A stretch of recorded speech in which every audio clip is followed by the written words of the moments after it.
Hello folks, welcome to my latest instalment in the Range Rover Restoration. As you can see, progress wouldn't appear to have been made, but tons has. Hope you enjoy the video. Have you ever seen anything quite like that? That's nice, that is. It's a real quality job. I think someone painted that with a shovel. Steve is probably going to curse me for doing this. I might take it to a different body shop. Take it to the local body shop here. See how the roof comes out first of all. Then I might take this up to see him. Purely because it's local. There's a tiny ding there.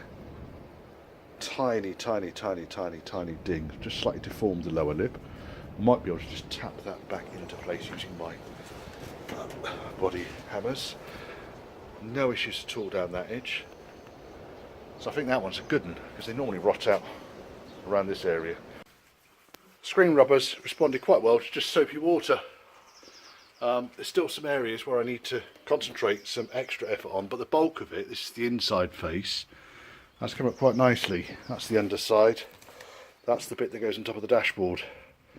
That bit I'm going to work on next.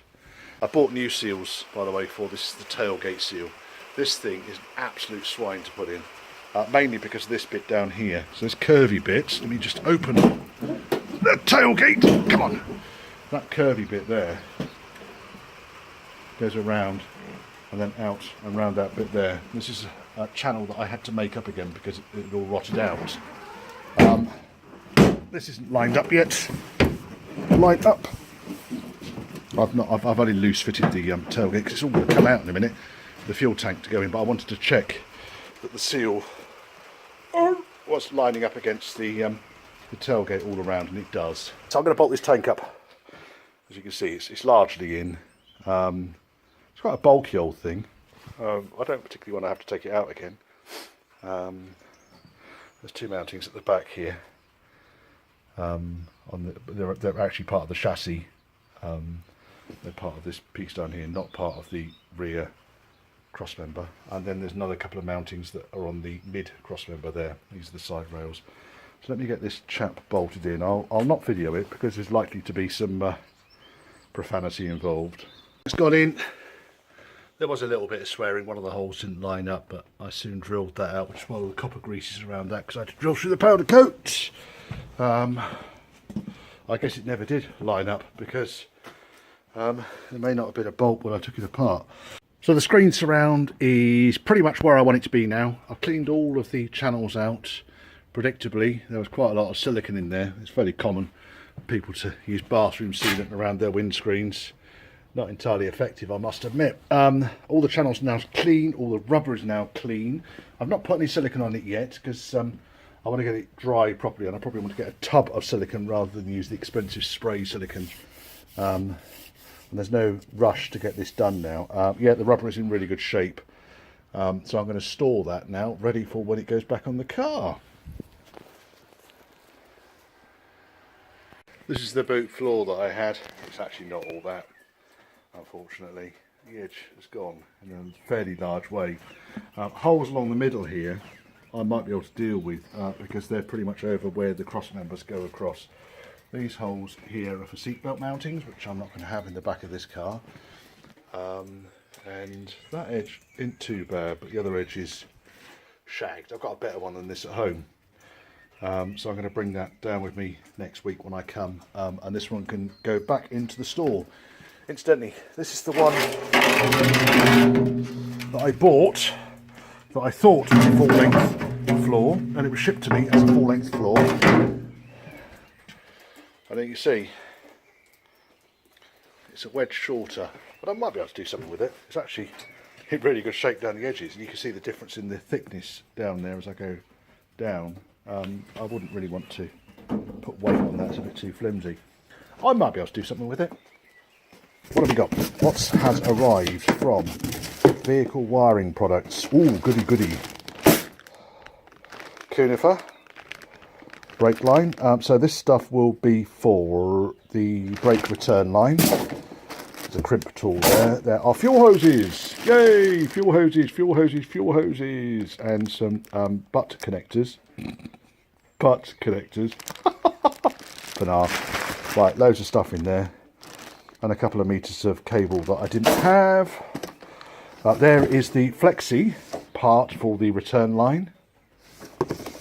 And here is the nickel 5/16 pipe for the main fuel line. So what I basically do is I'll run this line across along the chassis and then use the rubber hose, which I got in a parcel earlier on, which is not going to be far because I had it this morning. There it is. Is that it? No, that's not it. It's here. I've attached it onto the carburetor. So this is ethanol friendly hose that will go between the carbs, from the carb down to the filter, and then from the filter down to the chassis where it will pick up with the main fuel line. And then I'll run the fuel line down as far away from the exhaust as I possibly can, but it will be in a safe location. Well, cleaning stuff up mainly, because I'm off back down to Devon again tomorrow. I've cleaned up these are the metal trim panels that go down the edges of the fixed and sliding windows on the side. They're done. I have been trying to identify a pair of indicator units, and these are currently masked up for a bit of satin black top and bottom. I've been trying to find covers for those indicators because the early ones don't have a black stripe along the edge. Those are all one side. These ones here are all from the other. Now basically I have got a glut of these so they go that way up. So they do go that way up. Let me put them in the right order. So that, looking at the front of the car, they go that way round. So that one, huge crack. This is the front offside. Huge crack on it, but otherwise not bad. Okay, find something better than that. This one, lump missing off the bottom, cracks all over it. Not great. This one, lump missing off the top. So I'm struggling with the driver's side corner. That is genuinely the best one that I've got. It might have to do for the short term. These are unavailable, by the way, new. For the passenger side, that one's got a lot of scratches on it, but I'll soon polish those out, and I'll do a video on how I polish these up. This one, it's got a chunk taken out there, but otherwise, there's a crack along the top there as well. That one's not quite as nice. And this one, which isn't too bad. So I'm working on these indicator lenses at the moment. Of course, I've got a number of other project cars that I can borrow from. So that's the indicators. I've got the housings, they're all sorted out. I've given them a proper good clean back. I've checked the condition of them. I've checked that the screw fixings and so forth that hold the lenses to the front, they're all in good shape. So then, what have I been doing? Mainly cleaning stuff up. So these, that actually they still need cleaning back. They've got an epoxy paint on them. I was going to lob these in the oven and see if the paint was safe in the oven up to 200 degrees. It may be, it may not. The worst that's going to happen is I end up blasting them back to bare. That's the power steering reservoir, which I've cleaned back nicely. There's a whole wedge of other stuff in here, mainly the captive plates, which I'm going to not powder coat these, I'm going to epoxy paint these and then put like a chassis black paint over the top of them because they go right inside the door and they do rust. Then the next thing that I'm working on, let's put this lot out of the way. The next thing I'm working on is bits that I want to go to a metal fabricator. So that chunk there, that holds the choke to the side of the body. So basically it goes that way up, mounts onto the inside of the bulkhead on the driver's side, and the choke comes through that hole there. Quite a substantial bit of kit, fairly strong. I mean, you can't bend that at all. I made up a pattern out of much thinner steel and I can bend it all over the shop, so it needs to be fabricated out of quite thick steel. I might do it myself, I might get a fabricator to do it. These are the steel rear bumper corners, and again I found a couple that are okay. This one's got the bracket inside it still. And I want to see if I can get a fabricator to replicate these for me. Not a particularly easy piece of work to do, I don't think. That, I think, has just been pressed. The rest of it has been made out of sheet and then spot welded, or just tag welded on the inside, just to hold it into one location. And then I found out it's been brazed. So you can see the braze in there. And on the outside here, and then been flapped back. So these are quite labour intensive to make. Land Rover probably had an external company wanging these things out on a wholesale basis. And there's probably 2,000 or 3,000 cars that had these early. I'll look at the numbers. There's a fair number of early cars that have these metal end caps rather than the plastic end caps. And they're difficult to come by. These two, I'm not going to destroy these because these are original. I need to weld in a new bracket on the inside of that one to replicate that, so it can be bolted to the outer bumper. But I'm going to see if I can get those done again. Hooters. Right, so I've been messing around with the Lucas high-low tone hooters. Low tone, got him working. Fine, absolutely no problem at all. The high tone hooter, however, is dead. I cannot get it to do anything at all. There's a problem with the field windings inside the electromagnet. Basically, the way these things work, there's an electromagnet inside this section here. This just adjusts how far down the plunger inside the electromagnet goes. The idea is that when you pull that, the electromagnet will energize. It will open this fella up here. And I think I've just worked out what the problem is with this. Today, been a busy one. Return fuel line in, pressure fuel line in, pump in, still needs a lick of paint. In the engine bay, let's lay some crap off the top here. Oh! So in the engine bay, I have put a set of decent plugs in it. I have routed through the breathers for the carburetors. I have fitted the return fuel line, goes to the carburetor. I've bolted in the coil. I have sworn at the radiator because you can see the stub's loose, needs soldering in again. So I've sworn at the radiator. Haven't done any painting today. I was hoping to get quite a lot of painting done today, but instead I've kept myself busy doing all manner of other bits and bobs. I've got to take this back. I'm going to do that in a second. What else have I done? I fitted the blanking plate on the driver's side rear quarter. Cleaned off lots of crap and stuff on the inner wings and the chassis. The rain's been coming in horizontally today in the barn, which is the main reason for not painting. Anything else I've done? Oh, replaced the see-through hose with a black vacuum hose for the vacuum activated diff lock. Oh, for heaven's sake! I keep tearing myself on the front of this car. Trouble is, it's tucked so tight in the garage, I can't get around it. There, so there's the vacuum actuation thing, and there's the black hoses that go to it. Done those. All manner of fixings and so forth to hold pipes in the right location, keep things away from steering. Well, that one's on the steering at the moment, so that needs to come back a little bit. So these P-clips are quite useful, keeping important stuff away from stuff that moves. Right, okay, so that's been that lot. The other thing that's been causing me lots of joy today is things like fan belts. So we have a fan belt, part number 613602, which I'm reliably informed is the correct one. I will update if it isn't. And it don't fit. So basically it will just about go on if the alternator is on its minimum adjustment and is wedged up against the rocker cover. That ain't happening. So I went to one of the project cars and I cut the belt off it. Yeah, because I couldn't be bothered undoing bolts. It's a crap belt anyway. So the belt I cut off is just over 2 inches longer than the one that's supplied.